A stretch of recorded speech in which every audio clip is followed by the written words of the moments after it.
BRS మున్సిపాలిటీలు ఒక్కొక్కటిగా హస్తగతమవుతున్నాయి. అయితే ఇల్లందులో కాంగ్రెస్ పై బీఆర్ఎస్ అవిశ్వాసం వీగిపోయింది. ఎమ్మెల్యే కోరం కనకయ్య కౌన్సిలర్లను కిడ్నాప్ చేసి లేకుండా చేశారని ఆరోపించారు బీఆర్ఎస్ నేతలు. అవిశ్వాసం మార్కుతో తెలంగాణ మున్సిపాలిటీల్లో అధికార మార్పు కొనసాగుతోంది. భద్రాద్రి కొత్తగూడెం జిల్లా ఇల్లందులో హైడ్రామాతో పరిస్థితి హైటెన్షన్ కు దారితీసింది. ఇల్లందు మున్సిపాలిటీ చైర్మన్ దమ్మాలపాటి వెంకటేశ్వరరావుపై బీఆర్ఎస్ అవిశ్వాస తీర్మానం ప్రవేశపెట్టింది. 24 మంది కౌన్సిలర్లలో కోరం ప్రకారం 17 మంది ఉండాలి, కానీ 15 మందే హాజరయ్యారు.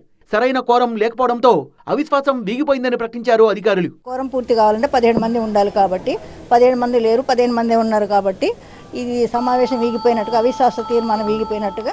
2 కౌన్సిలర్లను ఎమ్మెల్యే కోరం కనకయ్య ఆయన అనుచరులు బెదిరించి తీసుకెళ్లారని మాజీ ఎమ్మెల్యే హరిప్రియ బీఆర్ఎస్ నేతలు ఆందోళన చేపట్టారు.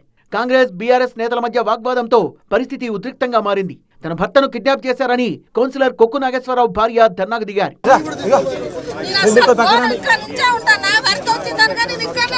లోపలికి వెళ్ళిపోయిన ఆ కిటికీ అద్దాలు బలగొట్టేసి దౌర్జన్యంగా కాంగ్రెస్ వాళ్ళు మొత్తం అందరు కలిసి ఎట్లా పడితే అట్లా మనిషిని పాత కక్షలు కూడా తీసుకుంటానికి తీసుకుపోయినారు వాళ్ళు.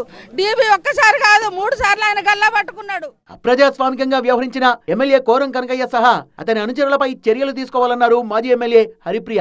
మరోసారి సమావేశానికి అవకాశం ఇవ్వాలని డిమాండ్ చేశారు. ఒక రౌడీ పాల్ని ఈరోజు ప్రత్యక్షంగా మనము ఇప్పుడున్నటువంటి ఎమ్మెల్యే స్వయంగా ఇక్కడున్న కౌన్సిలర్ని కిడ్నాప్ చేసి తీసుకెళ్తా ఉంటే అందరూ నిమ్మకు నీరెత్తినట్టు మరి నిలబడిపోయినటువంటి పరిస్థితిని చూసాం.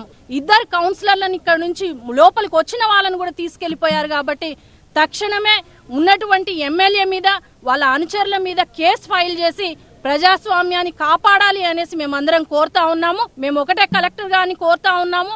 ఇంకొకసారి అవిశ్వాసానికి మరొక డేట్ ఇచ్చి వారిని కూడా సహకరించవలసిందిగా కోరుతా ఉన్నాం. నిర్మల్ జిల్లా ఖానాపూర్ మున్సిపాలిటీని కాంగ్రెస్ చేజిక్కించుకుంది. 12 మంది కౌన్సిలర్లలో 3 గైర్హాజరయ్యారు. 9 మంది అవిశ్వాసానికి మద్దతు పలికారు.